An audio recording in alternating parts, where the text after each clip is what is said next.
Hi guys, कैसे हो सब। आई होप सब बहुत अच्छे हो। मैं भी बहुत अच्छा हूँ। आई होप तुम लोगों की पढ़ाई अच्छी चल रही है। नहीं चल रही तो प्लीज़ पढ़ाई करते रहो, एग्जाम्स पास है। गाइस, जो मैंने पहले वीडियो डाली थी उसका बहुत अच्छा रिस्पांस मुझे मिला। मेरे व्यूज़ भी क्लोज टू 400 हो गए पहली वीडियो में ही। I was not expecting that इतने लोग देखेंगे, but I guess it is somehow helping you all, right. So हमने ऑलमोस्ट 80% ऑफ चैप्टर कवर कर लिया था इन दी प्रीवियस वीडियो। सो अगर कोई न्यू सब्सक्राइबर इस वीडियो को देख रहा है तो आई वुड सजेस्ट कि वो वीडियो ज़रूर देखें। It would help you. बाकी this video would be independent from the first video. So ऐसा कुछ नहीं कि अगर पहली नहीं देखी तो आप सेकंड देख ही नहीं पाओगे, सेकंड आप देख सकते हो। Rather second is more important from exam point of view, because अभी जो हम ड्यूटी पढ़ने वाले हैं वो अमेंडेड है। ओके, सो आप सबको पता है कि अमेंडमेंट होती है तो आईसीएआई उसको टेस्ट करना पसंद करता है, राइट। सो अमेंडमेंट पॉइंट से this is very important. So let's just not waste time and start with the amendment. Okay, so सबसे पहले आप लोगों को पता होगा कि पहले सेफगार्ड ड्यूटी के प्रोविजंस होते थे आईसीएआई में। सेफगार्ड हमारे कोर्स में सेफगार्ड ड्यूटी के प्रोविजंस होते थे, बट अब उनको चेंज करके सेफगार्ड मेजर्स कर दिया गया है सेक्शन 8B में। ओके, सो मेजर्स मतलब स्टेप्स कि हम क्या स्टेप ले सकते हैं। Okay, so let's build overview of this section first. For example, India में कोई भी इंपोर्ट हो रहा है from any outside country, import कर रहे हैं हम लोग। जब इंपोर्ट हो रहा है तो हमारी डोमेस्टिक इंडस्ट्री के लिए डिसएडवांटेज। क्यों? क्योंकि अगर हम सब कुछ बाहर से खरीदेंगे और इंडिया की इंडस्ट्री से नहीं खरीदेंगे तो उनके सर्वाइवल का क्या, राइट। तो उनका सर्वाइवल क्योंकि इम्पोर्टेंट है, तो हमें इस हिसाब से इंपोर्ट करना है कि हमारी डोमेस्टिक मार्केट सर्वाइव कर पाए, डोमेस्टिक मार्केट चल पाए, डोमेस्टिक मार्केट को सीरियस इंजरी ना हो। ओके, सो इन चीज़ों को ध्यान में रखते हुए कस्टम के प्रोविजंस बनाए गए हैं। कस्टम बेसिक इंपोर्ट ड्यूटी, यानी एक नॉर्मल इंपोर्ट करने पर इंपोर्ट को महंगा करने के लिए, इंपोर्ट को डिस्करेज करने के लिए एक इंपोर्ट ड्यूटी तो लगाई ही गई। साथ के साथ टाइम टू टाइम कुछ एडिशनल मेजर्स लिए गए जिससे एक डोमेस्टिक इंडस्ट्री का सर्वाइवल इंश्योर हो पाए। तो उसी एक मेजर की आज हम बात करने वाले हैं, that is safeguard measures. Safeguard measures, ये सेफगार्ड मेजर्स कब लगते हैं? तो सबसे पहले क्या होता है कि सेंट्रल गवर्नमेंट देखती है हमारे इंपोर्ट को कि हम लोग क्या इंपोर्ट कर रहे हैं, कितना इंपोर्ट कर रहे हैं, किस क्वांटिटी में। तो अगर कभी भी सेंट्रल गवर्नमेंट को ऐसा लगता है कि कुछ आर्टिकल्स इंपोर्ट हो रहे हैं, ओके, कुछ आर्टिकल्स इंपोर्ट हो रहे हैं इंडिया में इंक्रीज्ड क्वांटिटीज में, यानी बहुत ही ज़्यादा क्वांटिटीज में इंपोर्ट हो रहा है किसी पर्टिकुलर आर्टिकल का, और उन्हें ऐसा लगता है कि इस इंपोर्ट से हमारी इंडस्ट्री को, यानी डोमेस्टिक इंडस्ट्री को सीरियस इंजरी हो सकती है, या फिर वो ऐसा बिलीव करते हैं कि इन फ्यूचर हो सकती है। या तो इंजरी हो रही है, मुझे आज दिख भी रहा है, या फिर हमें ऐसा लगता है कि इतनी ज़्यादा क्वांटिटी में इंपोर्ट हो रहा है कि आगे चल के हमारी डोमेस्टिक इंडस्ट्रीज को सीरियस इंजरी हो सकती है। ठीक है, तो ऐसे केस में गवर्नमेंट क्या कर सकती है? सेफगार्ड मेजर लेके आएगी to prevent this. This is different from countervailing duty and anti dumping duty, जो हम लोगों ने उसमें पढ़ी थी प्रीवियस वीडियो में। एंटी डंपिंग ड्यूटी तब होता है जब डंपिंग करी जाती है, बहुत ज़्यादा क्वांटिटी में चीज़ें इंपोर्ट करी जाती हैं। ठीक है, जहाँ बेसिकली डंपिंग यूज हो रहा हो वहाँ पर वो सेक्शन रेफर किया जाता है, लेकिन जहाँ डंपिंग नहीं है वहाँ सेफगार्ड मेजर्स यूज किए जाएंगे यहाँ पर। और जो सीवीडी हमने पढ़ा था, that is CVD on subsidised articles, वहाँ पे सब्सिडी मिलती है। वहाँ इंपोर्ट यहाँ पे इंक्रीज क्वांटिटी में हो भी सकता है या नहीं भी हो सकता, लेकिन अगर वहाँ सब्सिडी मिलती थी तो हम सब्सिडी में लिखते थे। इसकी डिटेल के लिए आप पहली वीडियो रेफर कर सकते हो। ओके, सो अब यहाँ पर गवर्नमेंट को क्या लगा कि ऐसे सर्कमस्टांसेस बन गए हैं कि आर्टिकल जो इंपोर्ट हो रहा है इंडिया में वो इतनी ज़्यादा क्वांटिटी में हो रहा है कि हमारी डोमेस्टिक इंडस्ट्री को या तो उससे खतरा हो सकता है या फिर खतरा हो रहा है। जब भी ऐसा गवर्नमेंट को लगे तो वो एक नोटिफिकेशन निकाल सकते हैं अपने ऑफिशियल गैजेट में और बोल सकते हैं कि हम कुछ सेफगार्ड मेजर्स लेना चाहेंगे। ठीक है, सेफगार्ड मेजर्स क्या होंगे उस पर भी आते हैं।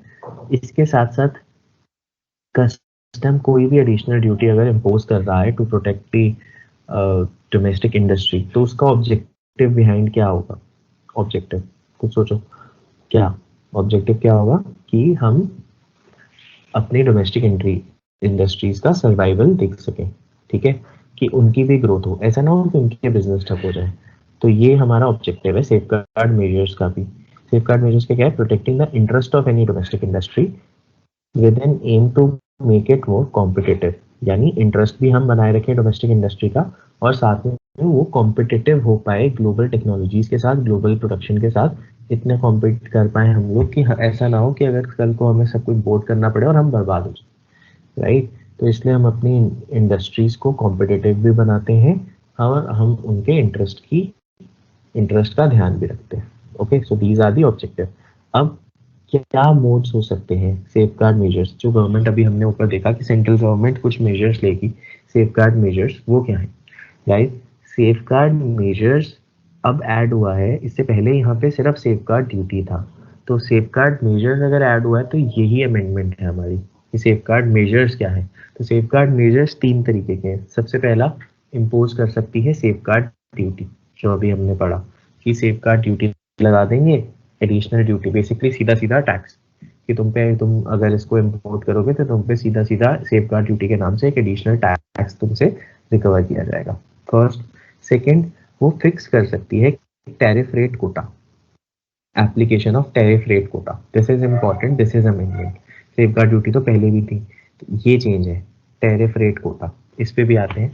उसके बाद है अदर मेजर्स, यानी और कोई गवर्नमेंट को टाइम टू टाइम जो लगता है कि ये अप्रोप्रिएट मेजर्स हैं तो वो भी वो ले सकते हैं। टैरिफ रेट कोटा क्या होता है?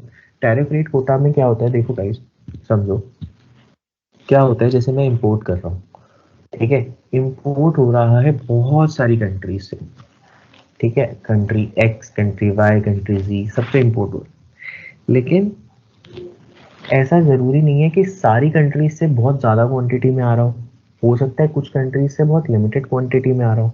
लेकिन मुझे ऐसा लग रहा था कि क्योंकि इतना ज़्यादा इंपोर्ट हो रहा है, मेरी डोमेस्टिक इंडस्ट्री हार्म हो सकती है, तो why not to impose this duty, and central government ने ड्यूटी इम्पोज कर दी।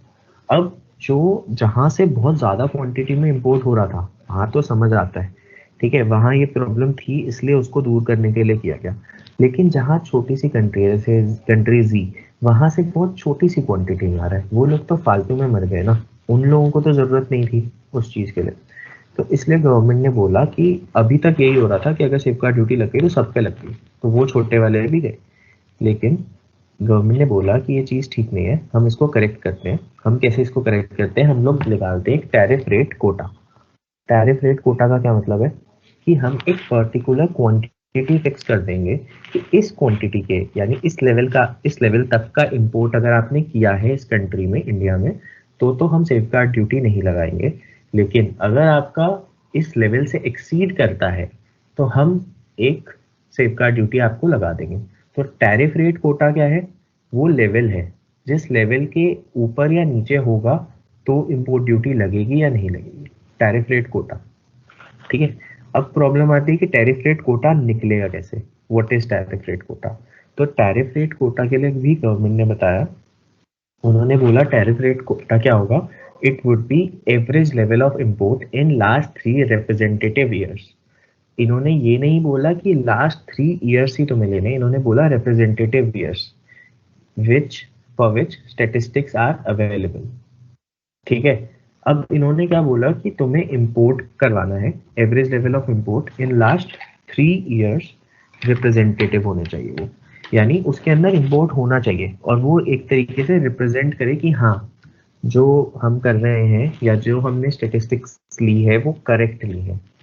ठीक है, unless a different level is deemed necessary, unless a different level is deemed necessary। कई बार क्या होता है, गवर्नमेंट बोलती है, लेट्स से हमने एक एवरेज निकाला 3 साल के लिए, डेटा इकट्ठा किया हमने, 3 साल के इंपोर्ट की एवरेज निकाली, and it comes out to 5 lakh unit.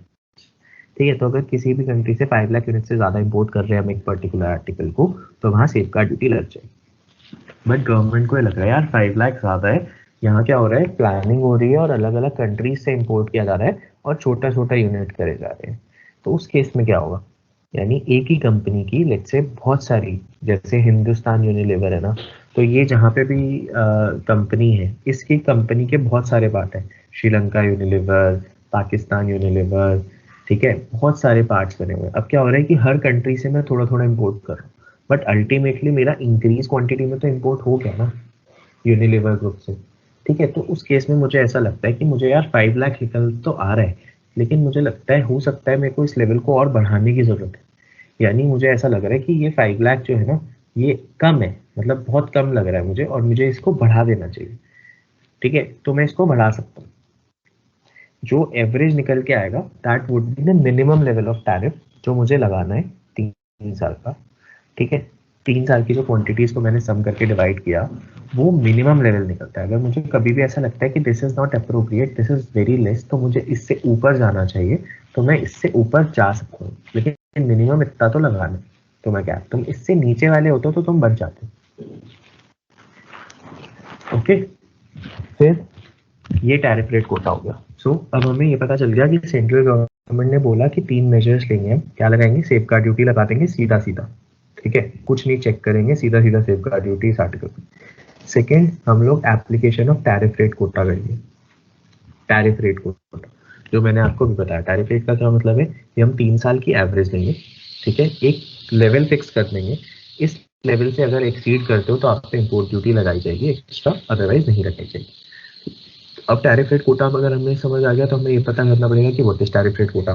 Tariff rate quota निकलता कैसे है, तो वो कैसे निकलेगा, 3 साल का एवरेज लेना है, लेकिन वो ईयर कौन सा होना चाहिए, representative years. Okay, representative years जहाँ पे स्टेटिस्टिक्स अवेलेबल है। अगर स्टेटिस्टिक्स अवेलेबल नहीं है तो हम कम सालों का लेंगे डेटा, प्लीज ध्यान रखना इसको। एवरेज 2 सालों की भी हो सकती है अगर हमारे पास डेटा नहीं है तो। ठीक है, अब ये हो गया टैरिफ रेट कोटा।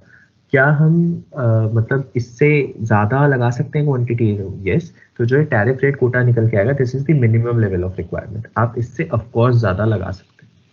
ठीक है, तो जैसे ही गवर्नमेंट को लगा उन्होंने लगा दिया। अब टाइम पीरियड, कि कितने टाइम पीरियड के लिए हम इसको लगा सकते हैं, क्या ड्यूरेशन होगा, तो हम इसको इनिशियली 4 ईयर के लिए लगा सकते हैं, यानी 4 ईयर्स का टाइम है हमारे पास फॉर इट्स इनिशियल एप्लीकेशन। ठीक है, ये क्या होगा, दिस वुड बी प्रोविजनल। ठीक है, ये क्या होगा, प्रोविजनल मेजर होगा कि तुमने 4 साल के लिए लगा दिया। इस 4 साल में तुम्हें चेक करना पड़ेगा कि इस 4 साल में तुम्हें चेक करना पड़ेगा कि क्या ये हमारा जो पीरियड है, मतलब हम डिटरमाइन कर रहे हैं इतना कि हमें 4 साल के लिए लगा लेना चाहिए, तो क्या इतना सही है, मतलब ड्यूटी की जरूरत है या नहीं। तो इस ड्यूटी को जैसे चेक करना है मुझे कि वो एप्लीकेशन लगानी चाहिए नहीं लगानी चाहिए, मुझे वो 200 डेज मिलते हैं। मैं इंटायर 4 ईयर्स के लिए प्रोविजनल ड्यूटी नहीं लगा सकता। गाइस, एमसीक्यू अलर्ट है इस पॉइंट पे। मैं इंटायर 4 ईयर्स के लिए प्रोविजनल असेस करके ड्यूटी नहीं लगा सकता, मुझे सिर्फ मैक्सिमम 200 डेज अलाउड है। अगर 200 डेज से एक्सीड करना चाहता हूँ मैं, तो मुझे इम्पैक्ट देना पड़ेगा गवर्नमेंट को, इम्पैक्ट बताना पड़ेगा कि हाँ, इस ड्यूटी की वजह से मुझे सेफगार्ड ड्यूटी लगानी पड़ रही है, मतलब इस आर्टिकल के लिए मुझे सेफगार्ड ड्यूटी लगाना जरूरी है, इंजरी हो रही है मेरी डोमेस्टिक इंडस्ट्रीज को। ठीक है, तो कितना टाइम लगा सकते हैं प्रोविजनली, 200 डेज ओनली। ठीक है, उसके बाद आपको ऑफकोर्स अगर आपने कर लिया, डिसाइड कर लिया कि हाँ ऐसा हो रहा है, तो आप इसको 4 ईयर्स के लिए लगा सकते हो, पूरे साल के लिए। ठीक है, अब वो कह रहा है कि क्या मैं इस पीरियड को, जैसे 4 ईयर्स कंप्लीट हो गए, मुझे अभी भी लग रहा है कि सेफगार्ड ड्यूटी की जरूरत है, तो क्या मैं इसको एक्सटेंड कर सकता हूँ। एक्सटेंड कर सकते हो, बिल्कुल कर सकते हो, लेकिन एक्सटेंड को करने के लिए 2 आपको कंडीशंस ध्यान रखनी। सबसे पहली कंडीशन ये कि डोमेस्टिक इंडस्ट्री जो है ना, उसने अप्रोप्रिएट मेजर लिए हैं उस इंजरी से बचने के लिए। ठीक है, सेकंड, वो सेफगार्ड सेंट्रल गवर्नमेंट को ये लगता है कि वो लोग कोशिश कर रहे हैं, अभी पूरा ठीक नहीं हुआ है, तो हमें इसको कंटिन्यू करना चाहिए। ठीक है, ये दो चीज। सबसे पहला, डोमेस्टिक इंडस्ट्रीज को ऐसे मेजर्स लेने पड़ेंगे ताकि वो इस इंजरी से बच पाए। सेकंड, सेंट्रल गवर्नमेंट को ये लगता है कि ये मेजर्स कंटिन्यू रहने चाहिए, अभी टाइम लगेगा हमारी डोमेस्टिक इंडस्ट्री। ठीक है, ये दो कंडीशन पूरी हो गई तो हम इस पीरियड को 10 ईयर्स तक कर सकते हैं। अब इस चीज को भी एमसीक्यू अलर्ट आप नोट कीजिए कि ये जो 10 ईयर्स है, दिस इज टोटल पीरियड, यानी इंक्लूडिंग प्रोविजनल 200 डेज, इंक्लूडिंग वो 4 ईयर्स का इनिशियल। ठीक है, तो अगर लेट्स से मैंने कोई ड्यूटी लगाई है that is applicable for 4 years, और अब मुझे लग रहा है कि मुझे इसको एक्सटेंड करना चाहिए, तो मैं इसको मैक्सिमम 6 ईयर्स के लिए कर सकता हूँ, क्योंकि टोटल पीरियड मेरा रिस्ट्रिक्ट है 10 ईयर्स के लिए, टोटल से ज्यादा नहीं कर सकता मैं exceed. Got it. So in case मैंने 4 ईयर्स के लिए लगाई है, मैं एक्स्ट्रा 6 के लिए लगा सकता हूँ। इन केस मैंने 3 ईयर्स के लिए लगाई है, तो मैं एक्स्ट्रा कितना कर सकता हूँ? 7 ईयर्स, 10, 3 + 7 10। Got it. इसके बाद इन्होंने बोला applicability of all machinery provisions of the custom act. So basically इसमें यही है सिंपल सा कि जो अगर हमने सेफगार्ड ड्यूटी इम्पोज कर दी है, तो उसके केस में assessment, rate of duty, refund, drawback, offences, penalties, ये सारे के सारे प्रोविजन इस ड्यूटी पे भी एप्लीकेबल होंगे। ऐसा नहीं होगा कि बाकी सारे प्रोविजन इस पे एप्लीकेबल नहीं होंगे। This would be treated as normal custom duty only. Okay, उसके बाद इसमें हमें कुछ चीजें ध्यान रखनी है इस टॉपिक में। सबसे पहला क्या, सेंट्रल गवर्नमेंट अलाउ एलोकेट करेगी टैरिफ रेट कोटा। ठीक है, जिस आर्टिकल में उन्हें लगता है।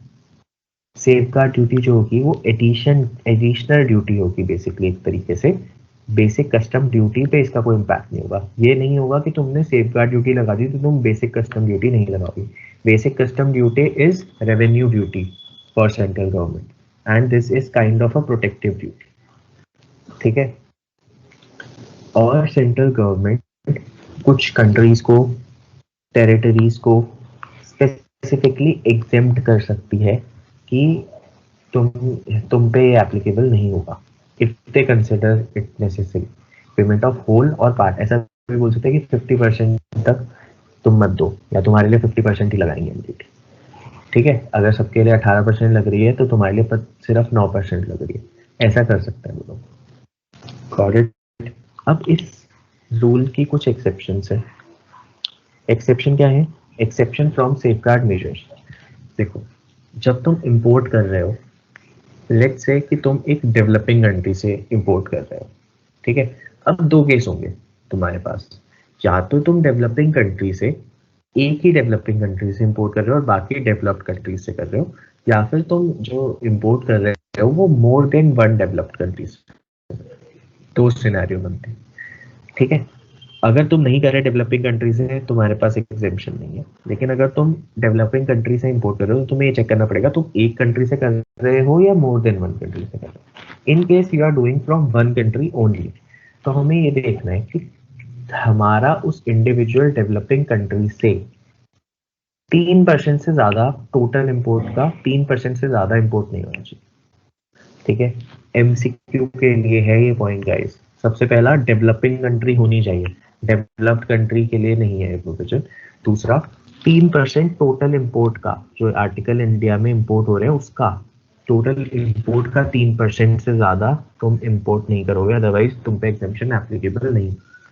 ठीक है, अब क्या है, इन केस ऑफ जब मैं एक से ज्यादा डेवलपिंग कंट्री से कर रहा हूँ, तो उस केस में मुझे इंडिविजुअली सबका 3% से नीचे हो ये तो चेक करना ही करना है। मुझे ये भी चेक करना है कि इन टोटल मेरा 9% से नीचे रहे, 9% ऑफ टोटल इंपोर्ट। ठीक है, 9% of total import. So individual भी चेक करना है कि 3% रहे, और मुझे इन टोटल, इन एग्रीगेट भी चेक करना है कि वो 9% से कम है, तो तुम्हें एग्जेम्पशन मिल जाएगी। ओके, थर्ड केस है कि अगर 100% एक्सपोर्ट ओरिएंटेड यूनिट या फिर units in SEZ, special economic zone, यहाँ से इंपोर्ट हो रहा है तो भी इस पे नहीं लगेगा। क्यों? क्योंकि यहाँ पे अगर मैं इंपोर्ट करूंगा भी तब भी मैं सिर्फ एक्सपोर्ट ही करवा दूँ, राइट। इसलिए इस पे एग्जेम्पशन दिया है, अनलेस सेंट्रल गवर्नमेंट स्पेसिफिकली बोले कि इवन इफ इंपोर्ट 100% ईओयू से हो रहा है या units in special economic zone से हो रहा है तो भी ड्यूटी लगेगी, तब तक इसको एग्जेम्प्ट माना जाएगा। ठीक है, या फिर जो यहाँ पे प्रोड्यूस हो रहा है 100% ईओयू या फिर एसईजेड में, इन लोगों ने डोमेस्टिक कंट्री मतलब डोमेस्टिक इंडस्ट्री में भी सेल के लिए इसको अलाउ करा हो, तो फिर सेफ गार्ड ड्यूटी लगनी चाहिए। करेक्ट। इसमें और है हमारा नेक्स्ट मॉडिफिकेशन। ठीक है, मॉडिफिकेशन का क्या मतलब है कि क्या हम इसमें मॉडिफिकेशन कर सकते हैं? बिल्कुल कर सकते हो मॉडिफिकेशन, क्यों नहीं कर सकते मॉडिफिकेशन? आप जो भी मॉडिफिकेशन करोगे वो आप आगे से इम्पैक्ट लाओगे, पीछे वाली जो नोटिफिकेशन है उसको आप मॉडिफाई नहीं कर पाओ। ठीक है, बस ये चीज का ध्यान रखना है। ओके गाइस, ये इम्पोर्टेंट था। इसमें 2-3 जगह हमारे एमसीक्यू अलर्ट निकले थे। ये आपकी अमेंडमेंट कवर होती है इस चैप्टर की। ठीक है, इस चैप्टर में सबसे ज्यादा इम्पोर्टेंट क्या था? हमारी ये अमेंडमेंट ही थी। अमेंडमेंट में क्या था कि सेफगार्ड मेजर्स ले जाएंगे। सेक्शन 8B, सेक्शन याद रखना इसका जरूर, 8B of the custom tariff act. Okay, तुम्हें ध्यान रखना है इसका सेक्शन 8B। सेफगार्ड मेजर्स कब लगता है? जब आर्टिकल इंपोर्ट हो रहा है इंक्रीज क्वांटिटी में, ठीक है, और उनको लगता है गवर्नमेंट को कि इससे सीरियस इंजरी हो सकती है या फिर हो रही है। आर्टिकल वो क्या करेंगे, ऑफिशियल गैजेट में नोटिफिकेशन निकालेगी सेंट्रल गवर्नमेंट की सेफगार्ड मेजर्स ले लो, सेफगार्ड मेजर्स ले लिए हैं रादर। ठीक है, वो सेफगार्ड मेजर्स क्या होंगे? वो होंगे 3 तरीके के। क्या क्या हो सकते हैं? सेफगार्ड ड्यूटी इंपोज कर दो, टैरिफ रेट कोटा फिक्स कर दो, या फिर any other measures. Safeguard duty का मतलब irrespective of the level of import तुम पे ड्यूटी लगेगी, तुम्हें पे करनी है एडिशनल। ठीक है।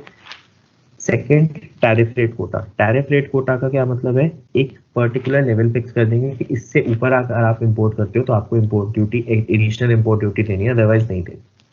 ठीक है, ये कैसे निकल के आएगा टैरिफ रेट कोटा? ये आएगा 3 साल की एवरेज से। कितने की? 3 साल की एवरेज। कौन से ईयर? Representative years. ये एमसीक्यू के लिए इंपॉर्टेंट है। कैसे निकलेगा? 3 साल की एवरेज रिप्रेजेंटेटिव ईयर्स जिसका स्टेटिस्टिक्स डेटा अवेलेबल हो। ओके, ऐसा जरूरी नहीं कि लास्ट 3 इयर्स लेने। अगर 2 साल मैंने इंपोर्ट किया उससे मतलब लास्ट 2 इयर्स इंपोर्ट किया है, लेकिन उससे पहले मैं नहीं इंपोर्ट कर रहा था, लेकिन उससे 3-4 साल पहले इंपोर्ट हो रहा था तो मैं उसको कंसिडर कर सकता हूँ एवरेज निकालने के लिए। ओके, ये हमारा हो गया टैरिफ रेट कोटा के बारे में। कितनी ड्यूरेशन के लिए हम इसको लगाएंगे? मेजर्स को लगाएंगे हम प्रोविजनली फर्स्ट 200 डेज के लिए। इन 200 डेज में हमें डिटरमाइन करना है कि इस पे इंजरी हो रही है नहीं हो रही। अगर इंजरी डिटरमाइन हो जाती है तो हम इसको एक्सटेंड करके 400 इसको एक्सटेंड करके हम 4 इयर्स कर सकते हैं, बिल्कुल। ठीक है, लेकिन इसके बाद भी क्या हमें और एक्सटेंड करना चाहे तो कर सकते हैं, बिल्कुल कर सकते हो, लेकिन तुम्हें ये इंश्योर करना पड़ेगा कि हमारी जो डोमेस्टिक इंडस्ट्री है उन लोगों ने अप्रोप्रिएट स्टेप्स लिए हैं ताकि वो इस इंजरी से बैलेंस कर पाए, इस इंजरी से बच पाए। ठीक है, और अभी सेकंड स्टेप क्या है? सेंट्रल गवर्नमेंट को ये लगता है कि हाँ अभी सेफगार्ड ड्यूटी लगाने की जरूरत है, तो वो भी कर सकते हैं। इसके बाद हमारा एक्सेप्शंस था। एक्सेप्शंस लगेंगे उसमें, किसमें? डेवलपिंग कंट्री में। डेवलपिंग कंट्री इंडिविजुअल यानी एक ही कंट्री करती है तो 3% इम्पोर्ट देखा जाएगा कि टोटल इम्पोर्ट्स का 3% से कम कर दिया ना, वो 3% से ज्यादा कर दिए तो सेफगार्ड ड्यूटी लगा दो। 3% से कम है कोई बात नहीं, माफ किया। फिर आता है एक से ज्यादा डेवलपिंग कंट्रीज, तो एग्रीगेट 9% चेक करना है कि 9% से नीचे रहे टोटल इंपोर्ट के। इंडिविजुअली सबका 3% से नीचे। अगर किसी का 3% से ज्यादा एक्सीड करता है लेकिन उसको 9% में से कम आ रहा है टोटल, तो उसको स्टेप 1 में कवर कर लिया है हमने ऑटोमेटिकली। ठीक है, अगर कोई भी किसी का भी लेट्स से सबका 3% से नीचे है लेकिन टोटल में 9% से ज्यादा हो रहा है डेवलपिंग कंट्रीज, तब भी लगा दी जाएगी ड्यूटी। ठीक है, इस पे एमसीक्यू बन सकता है। उन लोगों ने एक्सेप्शंस पढ़ ली, मिनिमम लेवल पढ़ लिया, ड्यूरेशन पढ़ ली, एक्सटेंशन भी पढ़ लिया, मशीनरी प्रोविजंस यानी drawback, refund, interest, penalty, assessment, ये सब इस पे भी एप्लीकेबल होगा। मॉडिफाई कर सकते हैं। मॉडिफाई करने के लिए हमें क्या करना है? बस मॉडिफाई कर सकते हैं, कोई दिक्कत नहीं है, पीछे से मॉडिफाई नहीं कर सकते, यानी रेट्रोस्पेक्टिव नहीं, जो भी करना है आगे से होगा, प्रोग्रेसिव होगा। ठीक है, एक हमने एक्सेप्शंस में एक चीज रह गई, वो क्या है? Import by 100% EOU. अगर आप 100% ईओयू है या स्पेशल इकोनॉमिक जोन है तो आपको सेफगार्ड ड्यूटी नहीं देनी, अनलेस आपको स्पेसिफिकली बोला गया हो कि आप दोगे ड्यूटी, या फिर जो आपने आर्टिकल्स इंपोर्ट करे हैं आप उसको डोमेस्टिक मार्केट में लेकर आ रहे हो। प्रोविजनल असेसमेंट 200 डेज के लिए, important for MCQ point of view. Final determination जो भी होती है उसके बाद ऐसा लगता है कि सेफगार्ड ड्यूटी इस परसेंटेज से नहीं, इससे ज़्यादा परसेंटेज या इससे कम परसेंटेज पे लगाई जानी चाहिए थी। तो जितना एक्सेस कलेक्ट किया होगा रिफंड कर दिया जाएगा, अगर कम किया होगा तो आपसे ले लिया जाएगा। ठीक है, यहाँ हमारा इस पॉइंट का खत्म होता है हमारा सेफगार्ड मेजर्स। तो हमारा मेजरली ये चैप्टर खत्म हुआ। ठीक है, जो हमने ड्यूटीज पहले पढ़ी थी और ड्यूटीज अब पढ़ी थी, इसके बाद हमें एक बार हम इनिशियली चेक कर लेते हैं कोई और क्या क्या हमारे टॉपिक रह गए थे। कस्टम टैरिफ एक्ट पढ़ लिया था हमने, बेसिक कस्टम ड्यूटी भी पढ़ लिया था, चार्जिंग सेक्शन सेक्शन 12 पढ़ा था, फर्स्ट शेड्यूल सेकंड शेड्यूल हम लोगों ने पढ़ा था, standard rate preferential rate conditions उसकी। यस, इसके बाद हमारा था integrated tax, section 3 sub section 7 of the custom tariff act. ये बोलते हैं, क्या बोलते हैं कि जो भी आप आर्टिकल इंपोर्ट करोगे अगर वो जीएसटी के दायरे में आता है, डोमेस्टिक इंडस्ट्री के, डोमेस्टिक मतलब अगर इंडिया में हम बनाते और वो उस पर जीएसटी लगाते, तो हम जब वहां से इंपोर्ट करेंगे ना बाहर से, तब भी हम उस पर जीएसटी लगाएंगे। ठीक है, वो जीएसटी कितना लग सकता है कि किसी भी रेट पे लग सकता है, लेकिन 40% से ज्यादा नहीं लग सकता। ठीक है, आईजीएसटी की बात हो रही है क्योंकि ये इंटर स्टेट सप्लाई है। ठीक है, तो 40% तक मैक्सिमम में लगा सकता हूँ। एमसीक्यू अलर्ट 40% हमें पता होना चाहिए। ठीक है, क्या रेट डिसाइड होगा उस पर, जितना डोमेस्टिक इंडस्ट्री के टाइम पे रेट चल रहा है ना उस पर, लेट्स से अगर 18% चल रहा है तो फिर मैं इंपोर्ट वाले गुड्स पे भी 18% लगाता हूँ। Any confusion? Let's move forward. इसके बाद आता है goods and service compensation cess. Compensation cess कितना लग सकता है? कॉम्पनसेशन सेस उन्हीं आर्टिकल पे लगता है जो लग्जरी आइटम्स होते हैं, राइट। तो अगर किसी आर्टिकल पे डोमेस्टिक मार्केट के अंदर हमारे है कॉम्पनसेशन सेस और हमने सेम प्रोडक्ट इंपोर्ट किया है, तो हमें उस पर भी कॉम्पनसेशन सेस देना पड़ेगा। रेट जितना डोमेस्टिक मार्केट में रेट चल रहा है उतना, करेक्ट। चलो इसके बाद और देखें। उसके बाद है manner of computing accessible value for integrated tax for IGST. ठीक है, क्या लेके चलेंगे? वैल्यू लेके चलेंगे जो हमने वैल्यूएशन चैप्टर में पढ़ी कस्टम के सेक्शन 14 के अकॉर्डिंग। ठीक है, जो वैल्यूएशन निकली वो प्लस जितनी भी हमने ड्यूटी इसके अंदर पे करी, यानी बेसिक कस्टम ड्यूटी या कोई भी अदर ड्यूटी, सारी की सारी ड्यूटीज ऐड हो जाएंगी उसके लास्ट में, मतलब बिल्कुल लास्ट में लगेगा आईजीएसटी। ठीक है, तो सारे टैक्स इंक्लूड होते हैं। अगर आप जीएसटी आपको याद आ रहा हो वैल्यूएशन, तो जीएसटी सेक्शन 15 होता है ना, ये सेक्शन 15 के अंदर ये आता है वैल्यूएशन का कि ऑल टैक्स ड्यूटीज जो भी लग रहा है वो सब वैल्यूएशन में ऐड होगा। ठीक है, सेम चीज यहाँ लिखी है कि वैल्यू जो डिटरमाइन हुई सेक्शन 14 के अकॉर्डिंग असेसिबल वैल्यू, और जितनी भी ड्यूटीज और ऐड हुई वो सब ऐड होगा, उस टोटल पे लगेगा हमारा आईजीएसटी। कॉम्पनसेशन सेस किस वैल्यू पे लगेगा? जिस वैल्यू पे आईजीएसटी लग रहा है ना उसी वैल्यू पे कॉम्पनसेशन सेस लगेगा, रेट डिफरेंट होगा बस। ठीक है, ये हमारा खत्म। इसके बाद आता है ये गाइड, ये इंपॉर्टेंट है, इस पे एमसीक्यू भी आ सकता है, इस पे क्वेश्चन भी आ सकता है, और इस पे मतलब जनरल क्वेश्चन भी आ सकता है। तो एमसीक्यू भी आ सकता है, जनरल क्वेश्चन भी आ सकता है। Manner of computing value in case of warehouse goods. ठीक है, सो आप सबको पता होगा कि जब भी हम गुड्स इंपोर्ट करते हैं तो हमें इंपोर्ट करने के बाद एक बिल ऑफ एंट्री फाइल करनी पड़ती है फॉर होम कंजप्शन। अगर हम होम कंजप्शन के लिए अभी गुड्स को रिलीज नहीं करवा रहे तो हम उसको वेयर हाउस में रखवा सकते हैं। ठीक है, वेयर हाउस में रखवाते हैं। लेट्स से अभी अज्यूम कर लेते हैं कि हम लोगों ने श्रीलंका से कोई सामान इंपोर्ट किया। अब सामान हमारे पास आया है, इंपोर्टर मैं ही अपना एग्जांपल देता हूँ कि अंदाज ने कुछ प्रोडक्ट इंपोर्ट किए हैं। ठीक है, और इसको अभी हम रिलीज नहीं करवा रहे फॉर होम कंजप्शन। ठीक है, तो मैंने कहा रखवा दिया, इसको वेयर हाउस में रखवा दिया। वेयर हाउस में रखा हुआ था और मुझे पता चला कि मेरे पास एक बहुत अच्छा सेल कॉन्ट्रैक्ट आ गया इन्हीं प्रोडक्ट्स के लिए। तो मैंने बोला ठीक है, मैं ऐसा करता हूँ, आपको अभी सेल कर देता हूँ, आपको इतनी अर्जेंट रिक्वायरमेंट है तो, लेकिन अभी गुड्स पड़े हैं मेरे डॉक में, कस्टम स्टेशन में पड़े हुए वेयर हाउस में, तो आप ऐसा करो कि आप वहीं से क्लियर करवा लो, आप करवा लो क्लियर। तो वो बोलते हैं ठीक है हम करा लेंगे। तो यहाँ मेरा सेल कॉन्ट्रैक्ट हो गया, मुझे पैसे मिल गए, मैंने उसको गुड्स बता दिए यहाँ पे रखे हैं सब, मैंने कहा चलो मैं साथ चल के आपके निकलवा देता हूँ, क्लियर करवा देता हूँ। तो हम आए यहाँ पर, तो अब हमसे बोला गया कि आप आईजीएसटी पे करो, क्योंकि अब आप फाइनल रिलीज करा रहे हो तो आपको टैक्स वगैरह सारी ड्यूटीज पे करनी पड़ेंगी। तो हमने कहा ठीक है कर देते हैं। तो अब करने लगे तो हमने पूछा किस रेट पे लगाए, मतलब किस वैल्यू क्या ले कंसिडर करें। तो उन्होंने बोला आपने कुछ सेल करें क्या? तो मैंने कहा हाँ, मेरा मेरा बायर ये देखो साथ ही आया है, ये क्लियर करवा रहे हैं। तो मैं बोला अच्छा, तो आपने कितने रुपए में सेल करें? तो मैंने कहा मैंने सेल कर दिया है 1 लाख रुपी पर यूनिट। तो अच्छा 1 लाख रुपीज में कर दिया आपने, लेकिन आपने इम्पोर्ट तो 80,000 में किया था। मैंने कहा हाँ, तो ये मेरा 20,000 प्रॉफिट मार्जिन हो गया। तो उसने कहा अच्छा, तो आपको कस्टम ड्यूटी 80,000 पे दोगे? मैंने कहा हाँ बिल्कुल, जितना मैंने इम्पोर्ट किया। तो उन्होंने कहा नहीं, ठीक है, आप कस्टम ड्यूटी देंगे 80,000 पे ही, ठीक है, that is valuation in the section 14। लेकिन जब आप आईजीएसटी की बात करोगे तो आईजीएसटी वैल्यू आपको दो चीज कंसिडर करनी पड़ेगी। मैंने कहा क्या? उन्होंने कहा आपको कंसिडर करना पड़ेगा कि आपकी क्या वैल्यू निकल के आई, जो अभी हमने ऊपर पढ़ी थी 3 सबसेक्शन 8 के अंदर। वैल्यूएशन क्या निकल के आई, यानी असेसेबल वैल्यू प्लस कोई भी ड्यूटी अगर हमने पे करे हैं, टैक्सेस पे करे, वो ऐड हो जाएगा, ठीक है।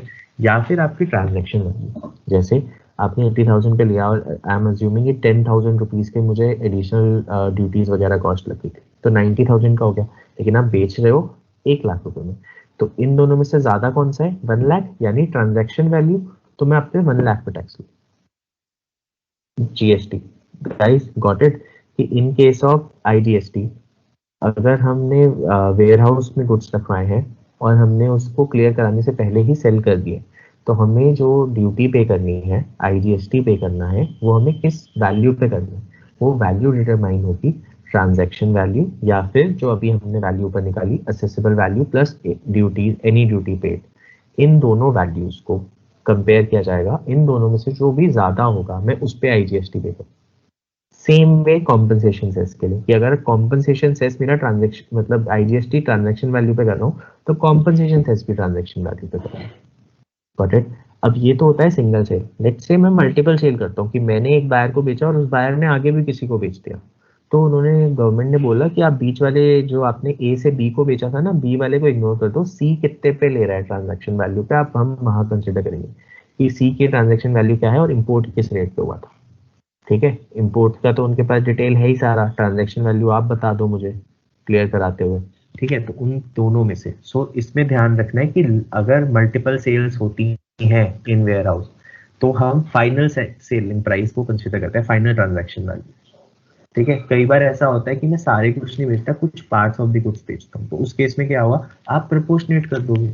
जितने गुड्स आपके बचे हुए हैं वेयर हाउस के अंदर, उसको तो आप सिंपल, मतलब जो accessible value plus any duties जो हमने 3 सेक्शन सब सेक्शन 8 में पढ़ा वैसे ही निकलेगा।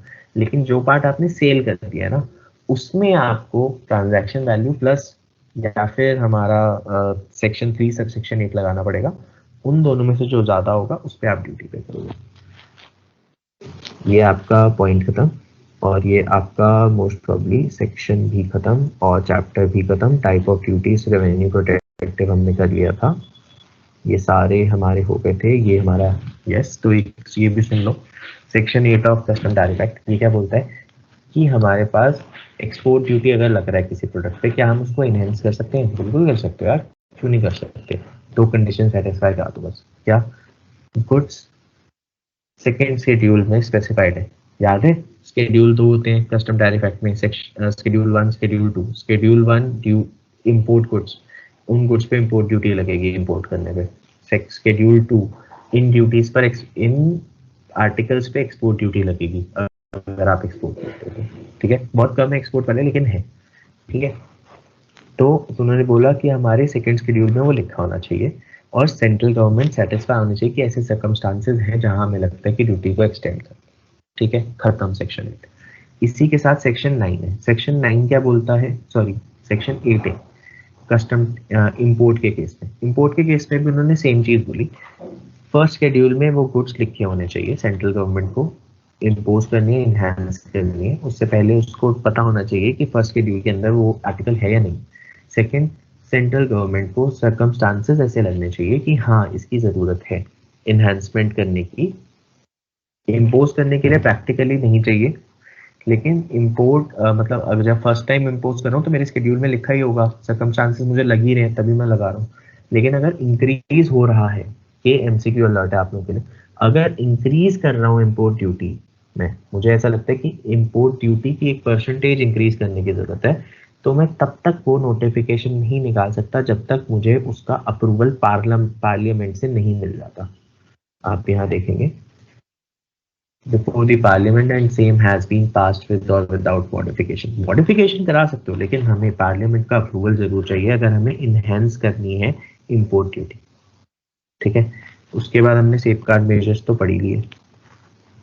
सेफगार्ड मेजर्स के बाद हमारा सीधा 27 पेज पे हमारा बचेगा social welfare surcharge. Social welfare surcharge कुछ भी नहीं है, सिंपल है। पहले हम लोग वो लगाते थे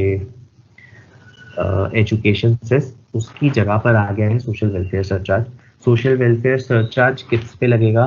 बेसिक कस्टम ड्यूटी पे लगेगा।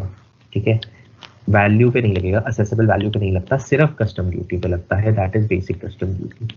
उन्होंने उसके बाद ड्यूटीज बोला कि इनको आप एक्सक्लूड कर दो, safeguard duty, countervailing duty, anti dumping duty और सोशल वेलफेयर सरचार्ज। उन्होंने बोला इन ड्यूटीज को एग्जेम्प्ट कर दो, मतलब इन ड्यूटीज पे नहीं लगेगा, सीधा सीधा किस पे लगेगा? बेसिक कस्टम ड्यूटी पे। गाइस, जिसने पार्ट 1 देखा है उसके दिमाग में जरूर क्लिक किया होगा कि हमने एक प्रोटेक्टिव ड्यूटी भी तो पढ़ी थी, वो इस लिस्ट में क्यों नहीं है, क्या उस पे लगेगा? गाइस, इस पे क्लैरिटी नहीं है, मेरे हिसाब से लगना चाहिए क्योंकि वो इस लिस्ट में स्पेसिफाइड नहीं है। बट तुम लोग इतना ध्यान रखना कि ऐसे केसेस में क्वेश्चन नहीं आते आईसीआई के, तो अगर तुम ऐसी कंफ्यूजन में भी हो, चिल करो, ऐसा क्वेश्चन आने नहीं वाला। बट जैसे भी आप लोगों ने क्लासेस करी हैं उनका ओपिनियन मानना है, मेरा ओपिनियन मानना है, दैट इज योर विश। ठीक है, बट मेरे अकॉर्डिंग नहीं मेरे अकॉर्डिंग लगनी चाहिए प्रोटेक्टिव ड्यूटी में, क्योंकि वो इस लिस्ट में नहीं है। ठीक है, अब इस लिस्ट में 2-3 और चीजें नहीं है, जैसे आईजीएसटी नहीं लिखा, कॉम्पनसेशन सेस नहीं लगा, तो क्या उस पर सोशल वेलफेयर सरचार्ज लगेगा? नो, गवर्नमेंट ने बोला कि हमने उसको नोटिफिकेशन से एग्जेप्ट कर दिया, this is the notification. Okay, साथ आपका ये पूरा चैप्टर खत्म होता है। इस चैप्टर की क्विक रिवीजन पार्ट 1 के एंड में तो है, पार्ट 2 के एंड में भी मैं बना देता हूँ फटाफट। पार्ट 2 का एंड में सबसे पहले हमने पढ़ा आईजीएसटी के बारे में, कि अगर कोई गुड्स हमने इंपोर्ट करे और उस गुड्स पे हमारे आईजीएसटी लगता है इन दी डोमेस्टिक मार्केट, या जीएसटी लगता है, तो हम उस पर आईजीएसटी लगाएंगे। किस रेट पे? मैक्सिमम 40%, इससे ज्यादा नहीं लगा सकते।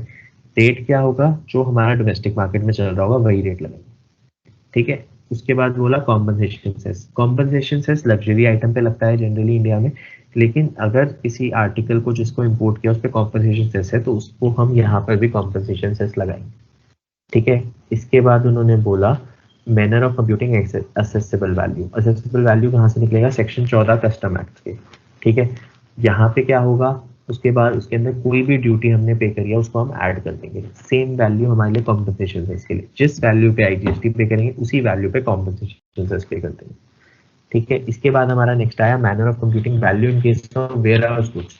वेयर हाउस गुड्स को अगर हम सेल कर दिया हम लोगों ने, तो उस पे हमें आईजीएसटी पे करना पड़ेगा, कॉम्पनसेशन सेस पे करना पड़ेगा, तो हम उसके लिए वैल्यू का कंसिडर करेंगे। इन केस हमने एक ही बार सेल किया है तो जो फाइनल ट्रांजेक्शन प्राइस है एंड असेसेबल वैल्यू इससे ऊपर वाले सेक्शन में हमने निकाली, उन दोनों को कंपेयर करेंगे, जो भी ज्यादा होगा उस पर टैक्स देना पड़ेगा।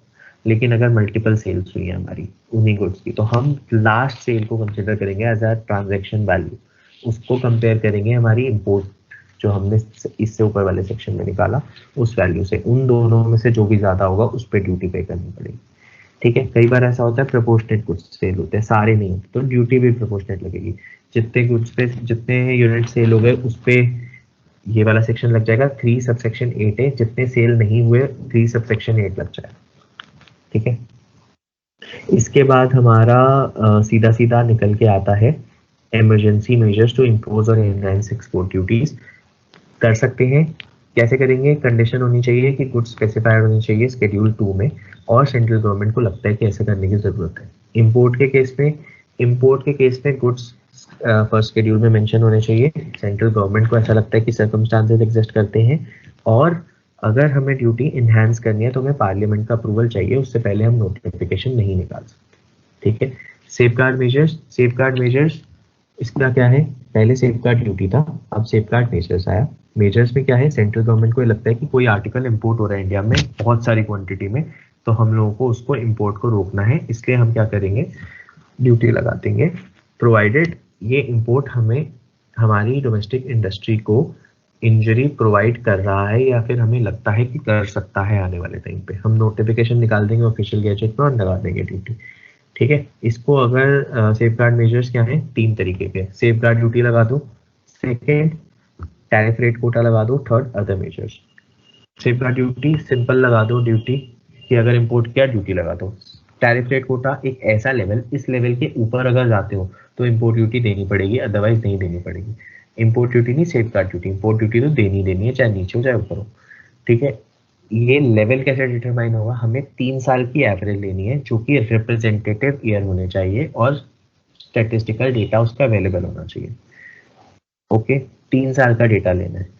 इस नंबर, ये नंबर क्या है, मिनिमम लेवल निकल के आता है। अगर मुझे लगता है इससे ज्यादा होना चाहिए लेवल, ये लेवल कम निकल के आए, लेवल ज्यादा बढ़ाओ, इसका बढ़ाओ, तो फिर उस केस में मैं लेवल बढ़ा भी सकता हूँ। ठीक है, other measures as government deem fit, ये निकालेगा कौन, ड्यूटी, जो टैरिफ रेट कोटा है गवर्नमेंट निकालेगी। ठीक है, सेफ गार्ड ड्यूटी एडिशनल होती है किसी भी ड्यूटी से।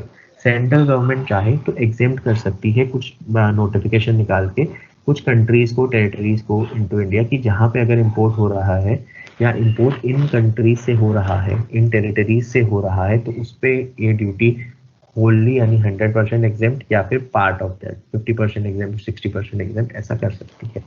ठीक है, ये ड्यूरेशन क्या होगी, ड्यूरेशन होगी 4 साल की इनिशियल, लेकिन उस 4 साल में 200 दिन आपको प्रोविजनल मिलते हैं। आप 200 दिन में आपको इम्पैक्ट निकालना पड़ेगा, एग्जैक्टली बताना पड़ेगा। 200 दिन में निकाल लिए तो हाँ आप 4 साल तक लगा सकते हो, अदरवाइज आपको नहीं लगा सकते, आपको सबका पैसा वापस करना पड़ेगा। ठीक है, एक्सटेंशन पॉसिबल है अगर सेंट्रल गवर्नमेंट को ये लगता है कि डोमेस्टिक इंडस्ट्रीज ने अप्रोप्रिएट मेजर्स लिए हैं और लेकिन अभी भी इनको सपोर्ट की जरूरत है, इसलिए हम सेफ गार्ड ड्यूटी लगाएंगे। Total period initial plus extension can not exceed 10 years. तो अगर इनिशियली मैं 4 साल के लिए लगा चुका हूँ तो मैं आगे अब सिर्फ 6 साल के लिए ड्यूटी और लगा सकता हूँ, तो टोटल 10 साल, 6 + 6। ओके, जो प्रोविजन इस पे लग गए हमारे कस्टम एक्ट पे, बेसिक कस्टम ड्यूटी पे, वो सारे इस पे लग जाएंगे। Appeal, interest refund, assessment, penalty, offences, drawback, सब कुछ। ठीक है, एग्जेम्पशन, अगर मेरी कोई डोमेस्टिक इंडस्ट्री से अगर मैं किसी डेवलपिंग कंट्री से इंपोर्ट कर रहा हूँ और उसका टोटल इंपोर्ट 3% के, मतलब 3% ऑफ इंडिविजुअल इंपोर्ट उस डेवलपिंग कंट्री का 3% ऑफ टोटल इंपोर्ट से कम है, तो एग्जेम्प्ट है। आप डेवलपिंग कंट्री हो, आपको देने की जरूरत नहीं है। लेकिन अगर आप एक से ज्यादा डेवलपिंग कंट्री से कर रहे हो तो आपको टोटल सबका मिला के चेक करना पड़ेगा कि इंडिविजुअली वो 3% से नीचे वाले ब्रैकेट में हो और एग्रीगेटली भी वो 9% से नीचे वाले ब्रैकेट में।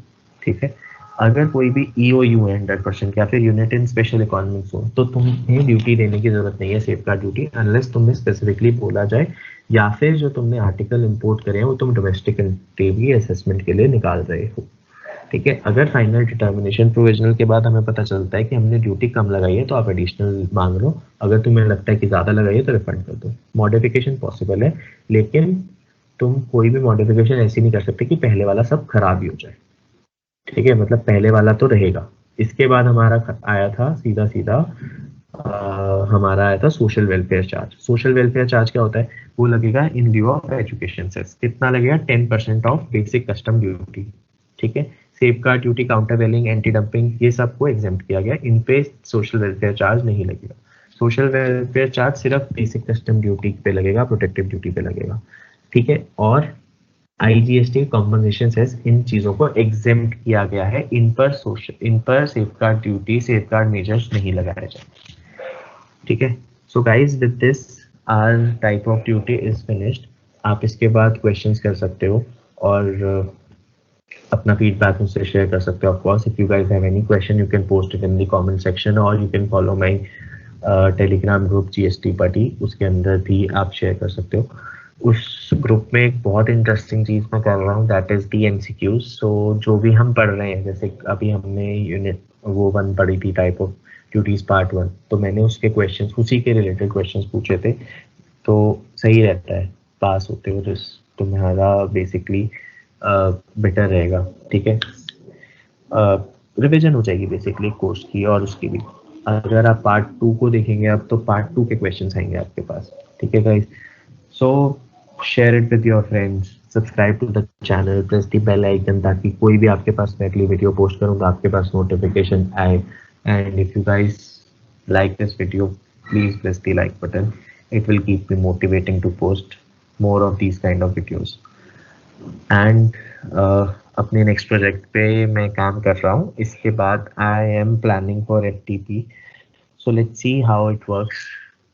मैं maybe most probably scheme by scheme ही चलूँगा, क्योंकि जनरली हम लोग छोड़ देते हैं FTP. तो मैं स्कीम बाय स्कीम चलूँगा, ताकि आप वो एटलीस्ट वो सुन के एटलीस्ट अपने 5 मार्क्स कवर कर पाओ. ओके. सबको पता है कि मार्क्स जितने ज़्यादा एक मार्क्स की इंपॉर्टेंस है यार. एक मार्क्स कितना इंपॉर्टेंट है वो 39 वाले को पता होता है. सो 5 मार्क्स को भी बिल्कुल इग्नोर मत करो. एटलीस्ट मेरी वो वीडियो सुन लेना और साथ में थोड़े बहुत ऐसे के क्वेश्चंस कर लेना, ताकि तुम उसको क्लियर कर पाओ. Okay. So see you guys all. This is C and Aroda signing off.